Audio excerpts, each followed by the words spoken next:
आप देख रहे हैं इंडिया टाउन न्यूज, भारत की बात। क्या छत्तीसगढ़ में अब शादी, तलाक, संपत्ति के बंटवारे और गोद लेने जैसे मामलों के लिए धर्म नहीं बल्कि एक ही कानून लागू होगा?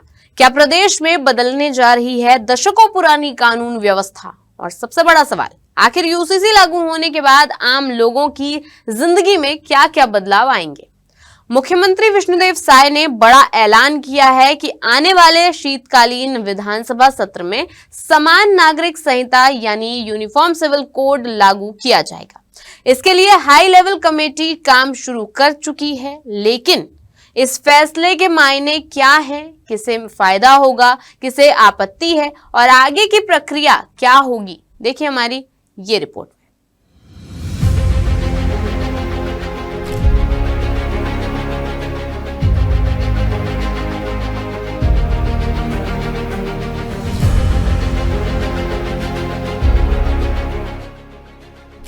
छत्तीसगढ़ में यूनिफॉर्म सिविल कोड को लेकर सियासी और कानूनी हलचल तेज हो गई है। मुख्यमंत्री विष्णुदेव साय ने साफ कर दिया है कि सरकार का लक्ष्य आगामी शीतकालीन विधानसभा सत्र में यूसीसी कानून लागू करना है।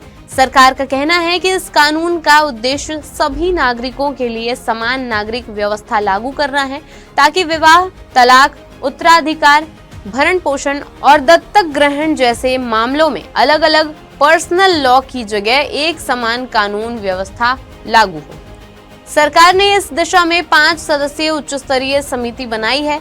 इस समिति की अध्यक्ष सुप्रीम कोर्ट की पूर्व न्यायाधीश रंजना प्रकाश देसाई हैं। आपको बता दें कि उनके साथ शत्रुघ्न सिंह, मोहन पवार, एमके राउत और ज्योति रानी सिंह सदस्य बनाए गए हैं। कमेटी प्रदेश में लागू होने वाले यूसीसी का ड्राफ्ट तैयार करेगी और उससे पहले सभी धर्मों के पर्सनल लॉ का अध्ययन करेगी।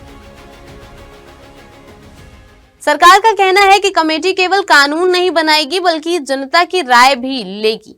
सामाजिक संगठनों, धार्मिक प्रतिनिधियों, विधि विशेषज्ञों और आम नागरिकों से सुझाव मांगे जाएंगे।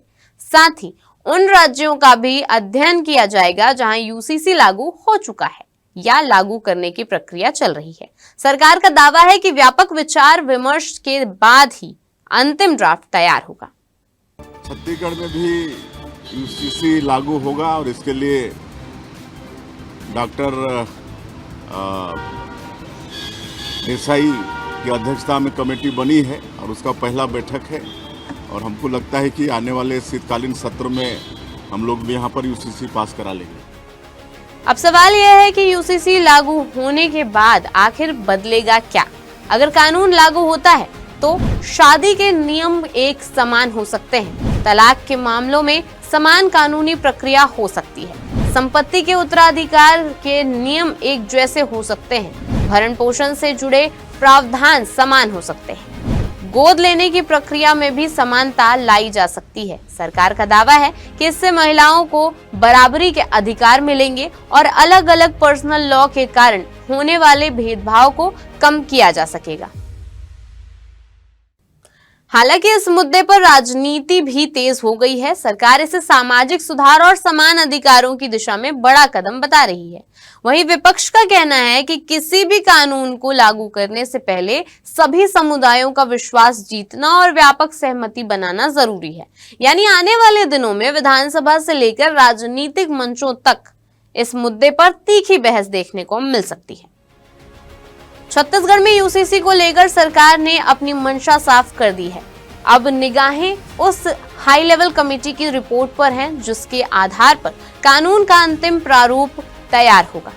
अगर सब कुछ सरकार की योजना के मुताबिक आगे बढ़ा तो आगामी शीतकालीन विधानसभा सत्र में समान नागरिक संहिता का विधेयक पेश किया जा सकता है। ऐसे में आने वाले कुछ महीने प्रदेश की राजनीति और कानून व्यवस्था दोनों के लिहाज से बेहद अहम रहने वाले हैं।